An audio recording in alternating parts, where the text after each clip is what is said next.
and welcome back to my channel After Dark Coffee and Crime.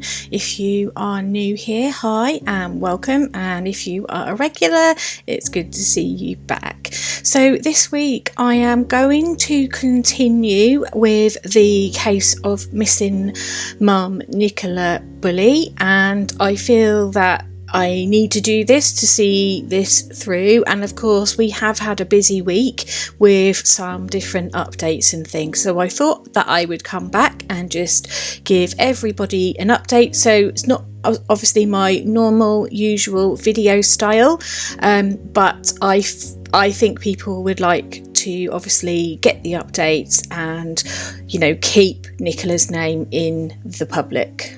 As I say with all my videos, they are not meant to upset or offend anyone, and the information that I have sourced is from newspapers, interviews, research, different documents that I am able to get my hands on, and so I try to deliver the most accurate information that I can, and obviously we don't want to offend anyone. So the one thing I will say is, if we are in chat and we're talking live, or you're commenting after, please refrain from accusing anyone within the family.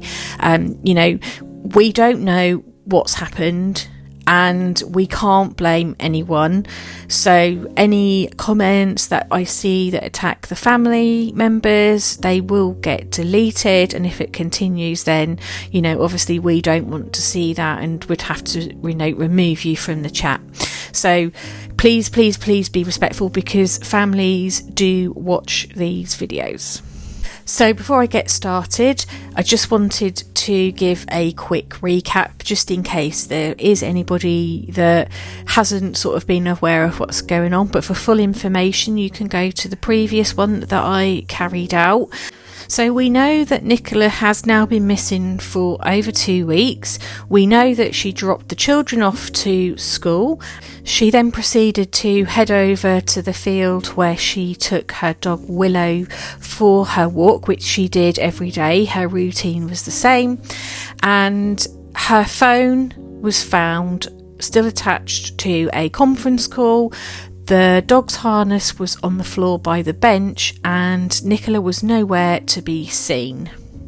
This was unusual for Nicola, because Nicola, according to friends and family, she absolutely adored her children. She adored her dog. So for her to just leave the dog on the walk by herself, leave her belongings there, leave her children, her husband, this is just something that her family said that she would never do. And so obviously this became a missing persons case, and it has caught up traction quite a bit, and obviously there's a lot of people now interested in the case.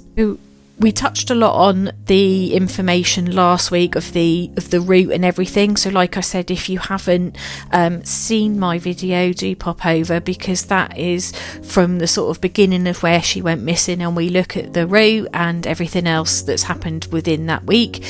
From there, we heard that the dive team, SGI, Peter Folding and his team, were then called in to come back and basically research the river area where Nicola, where the police had said that they believe Nicola was. And all through last week, they obviously came Sunday night last week and worked in the week for a couple of days.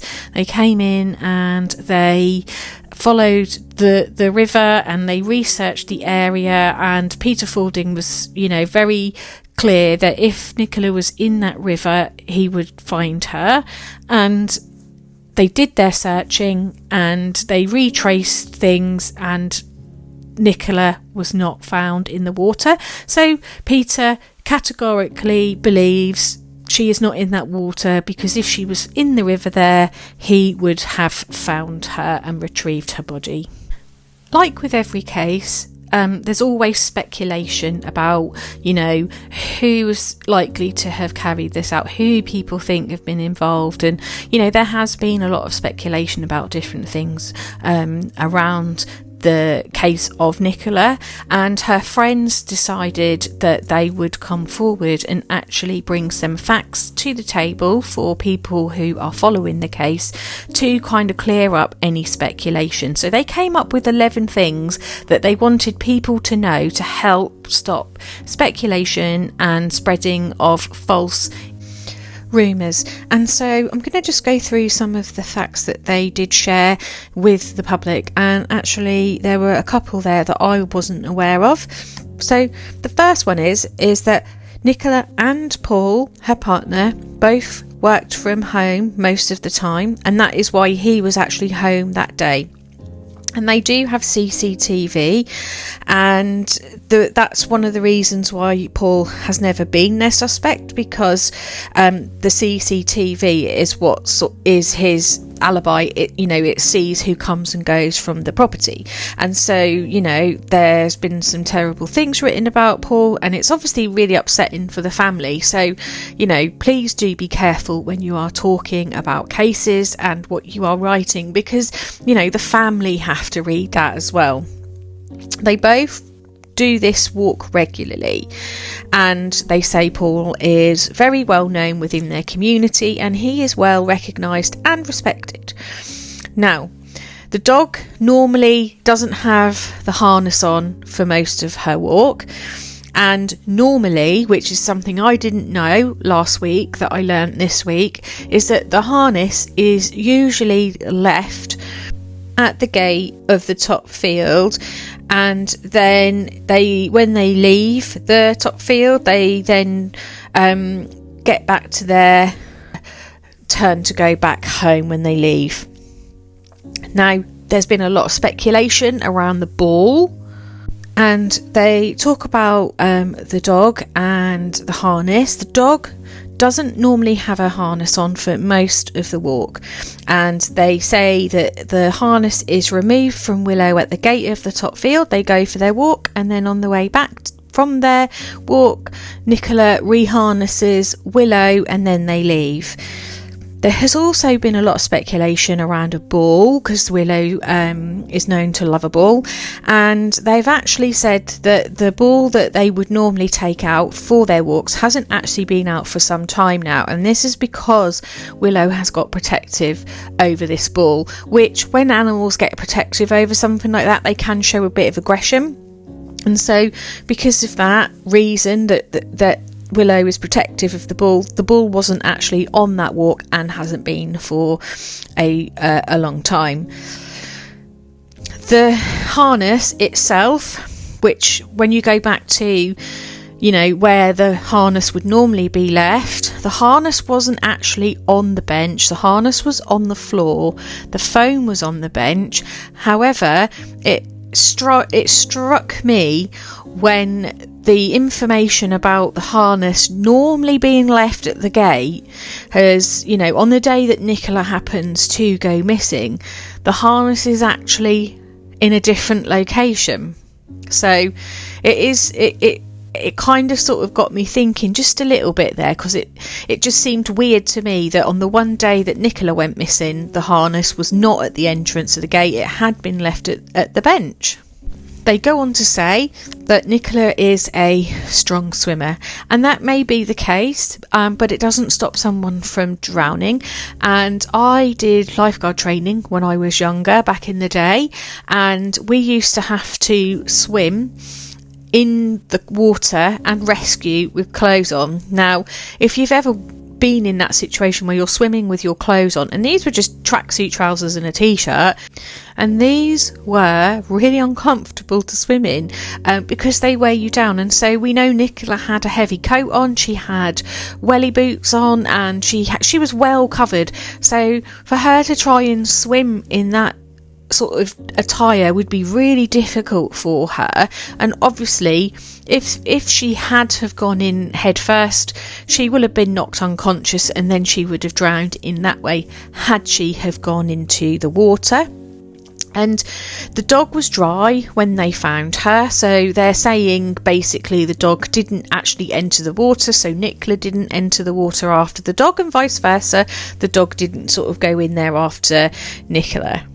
Now, a lot of people had asked why the dog wasn't back, why they hadn't taken Willow back to the area where Nicola was last seen, because we know that Springer Spaniels can be intelligent and they can have an excellent sense of smell, and so people were kind of questioning that. But the dog has actually been back to the scene where Nicola went missing, and in fact Peter Falding from SGI Dive Team said that, you know, it's probably the dog that would be able to find her, and so they have taken Willow back to where she was missing. But obviously so far there has obviously been, you know, nothing found of Nicola or no sort of further traces.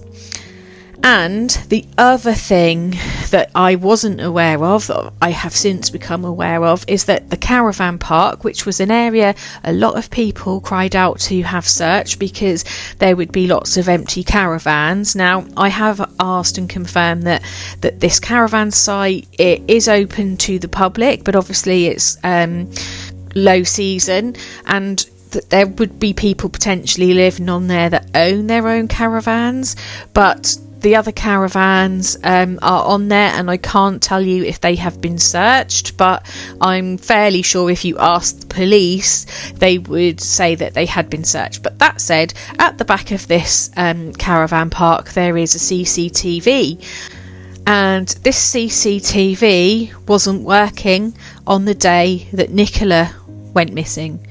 And it is ironic to me that this wasn't working, because this would have picked up everything on the location of where Nicola went missing. And again, you know, it screams out to me that how convenient is that this CCTV happens to not be working in the exact spot that Nicola has, you know, gone missing from.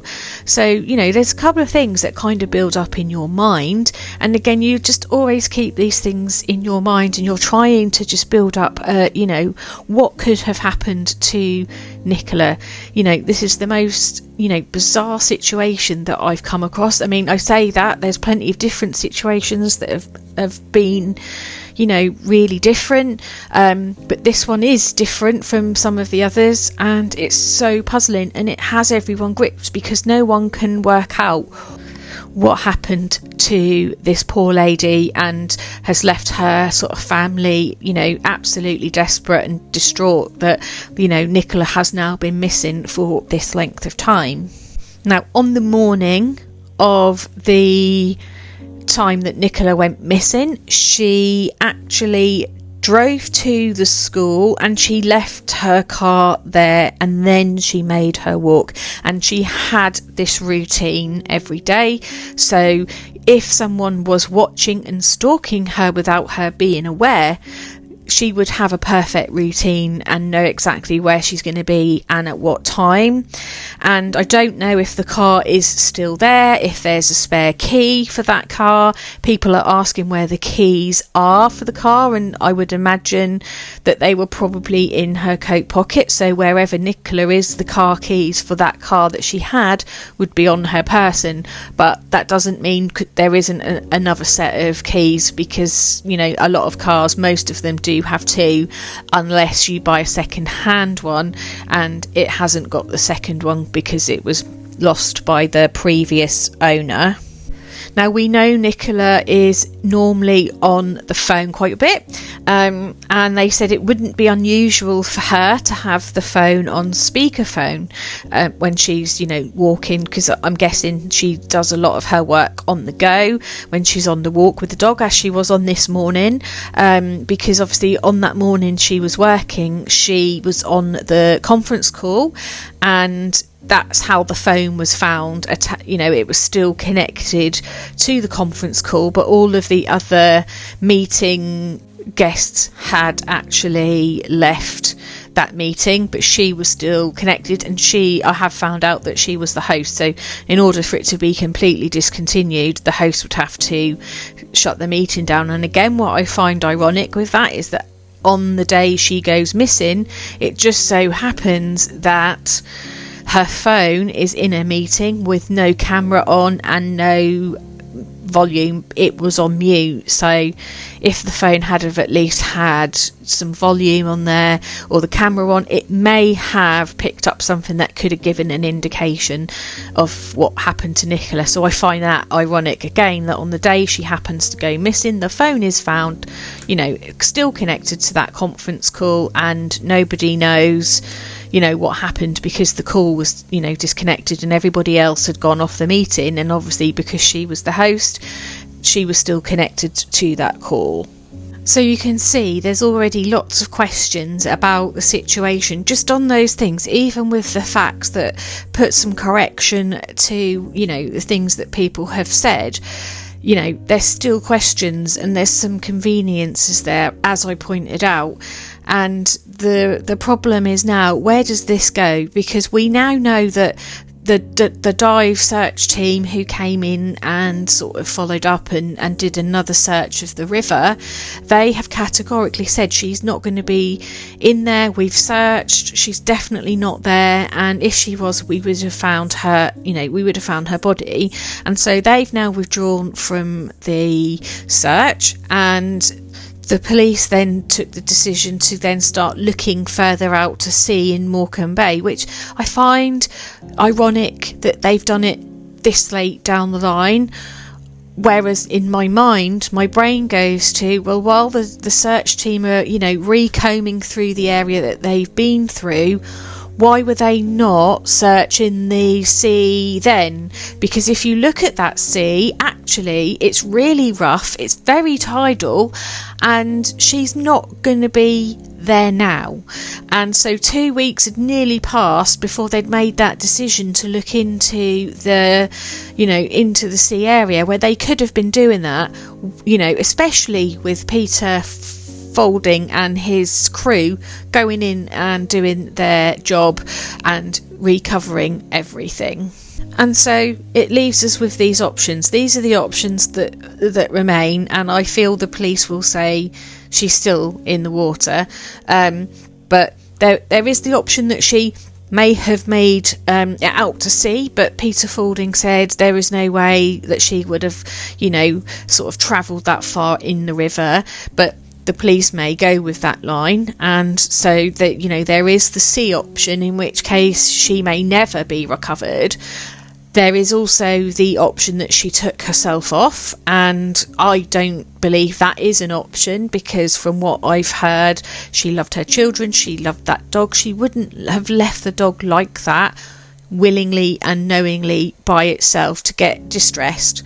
And so it then leaves the option of being taken, which is a scary thought, because then who is this person that's taken Nicola, and how safe are people within that local community that walk their dogs in the exact same spot, lone women, every day? And, you know, Nicola bumped into a couple of lone women, and it's just the most bizarre thing, and I can't get my head around it. The only explanation that I could think is, if Nicola took herself off, is that she had a sudden mental health crisis, because there's been nothing said about her mental health. Now, normally, if there is a bed of water that she could have potentially have, you know, unalived herself in, they would say that from the beginning. You know, we are really concerned about Nicola because she has got really, you know, bad mental health issues right now. She's been struggling of late, and so the water is where we're going to focus our attention. That they haven't done that. And experts have said, you know, the police were very quick to just say, you know, she's gone into the water.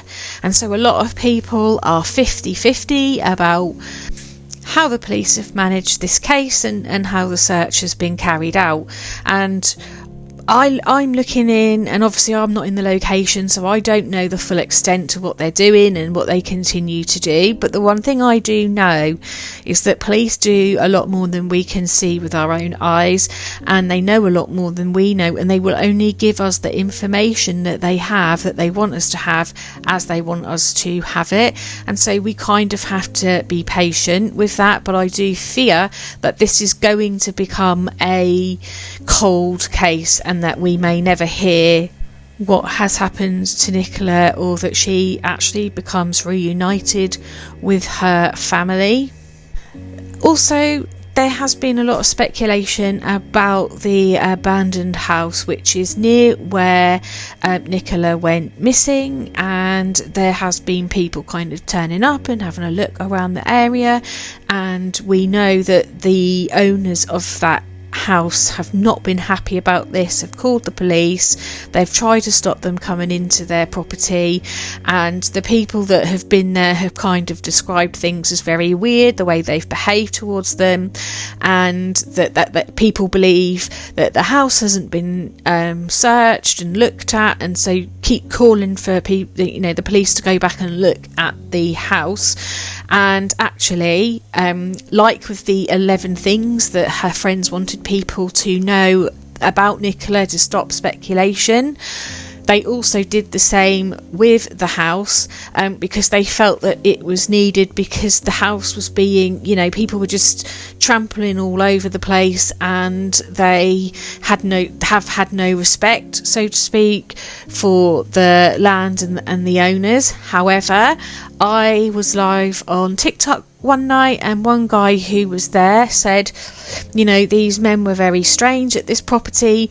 They were funny with them, they were quite calm to start with, and then they lost it with them, and there was a strange smell that they could only describe as like rotten chicken. And so to them, having been there, they felt that this was all weird and wrong.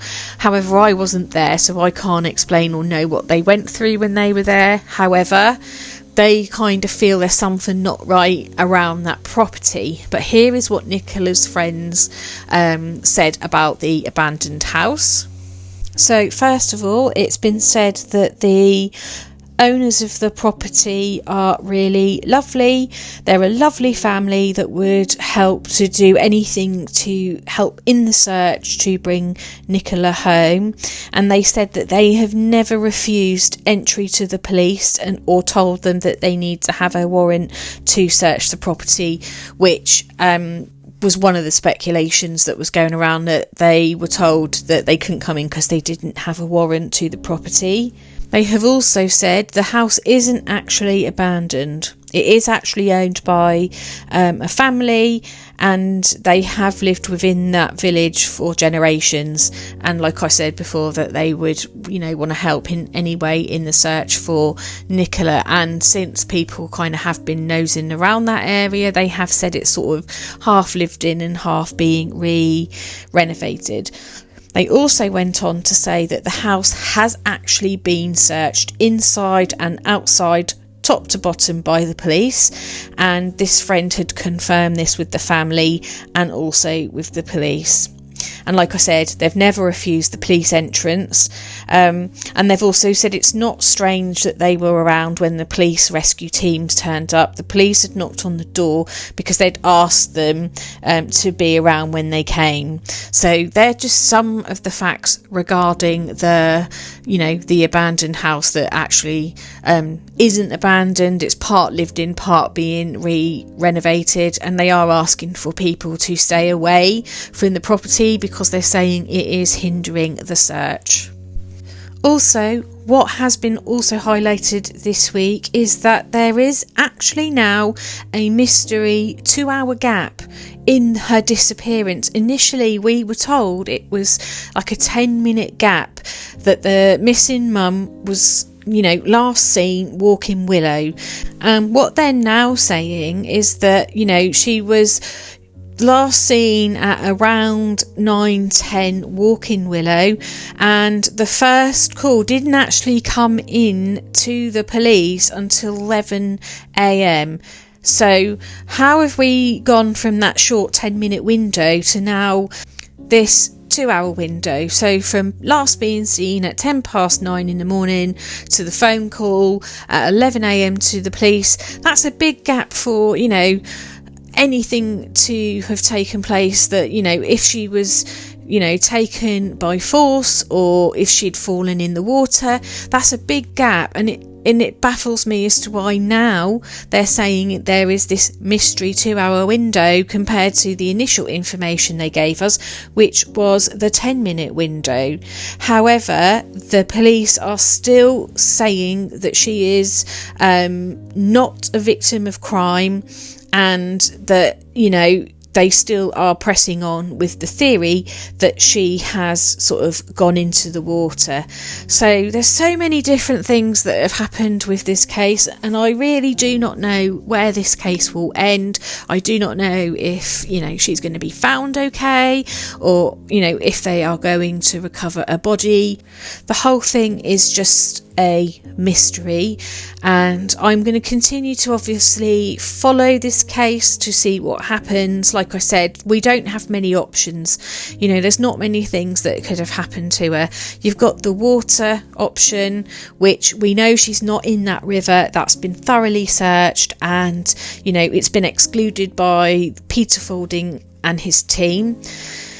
She could have floated out to the sea, but if she has gone there, she won't ever be found. There is no way. There's so much tidal volume going on there, so much wind, that she wouldn't still be there if she had landed there. However, Peter Faulding did say that he doesn't think that she would have gotten that far if she'd fallen in the river, just because the current in the river area where she went missing, he said it's not fast flowing and there's no unusual sort of flooding or high tides or anything like that. So there is still she could be out to sea. There is the option she could have taken her off. However, my gut feeling that isn't the case, because she just wouldn't do that, and obviously they would be checking bank accounts and access to money and things like that, and obviously if that was happening, they would be saying, there's been a transaction here on her card or whatever, or there's been cash taken out, so they'll be monitoring all of that. That leaves that there is another person involved, or another one or two people involved, and I'm more leaning to that, because the other two just don't seem like an option for me to believe, just because of the expert Peter Faulding and his opinions on things, and because the family have categorically said that she wouldn't leave the family, she wouldn't leave Willow like that, and I can believe that, unless, like I said, she's had a massive mental breakdown and the family weren't aware she was going through that. So that's where we are with the case at the moment. I hope I've brought some more information that you may not have been aware of through this week, with all of the updates and stuff that has gone on. If I hear anything else, any updates, obviously I'll be updating on the shorts feed. All we can do is hope and pray that she comes home to her family safe and well, or that they get some answers that they desperately need, whether that's good or bad news. And that is all from me on the case today. I hope that everyone will be back next week. If you have seen something, say something, and obviously guys, make sure you stay safe, be aware of your surroundings. And I'm going to close off this. Normally I would just close off with a bit of music, but I'm going to play a video of her walk that guides you through where she went. So just in case anyone happens to see this, it may trigger some memories for some people, I don't know, but it will just give everyone an idea of the route that she walked as she walked it. And hopefully, as I said, either way, the family will get some kind of closure, and of course I'm going to keep updating as I get information. Bye for now, everybody. Bye. A week ago, Nicola Bulley dropped her children off at school in the Lancashire village of St Michael's on Wyre and headed on foot along Blackpool Lane with her dog called Willow. Along this fairly busy road, she would have walked past the parish church before making her way over this footbridge which leads to the path by the River Wyre. Nicola began walking east along this path at around 8:43 a.m. Lancashire police say at 8:47 a.m. the mother of two bumped into another dog walker, seen here on CCTV in a red coat, on the lower field. Officers say the pair knew each other and their dogs interacted briefly before the woman, who they've now spoken to, left the field a short time later via the river path.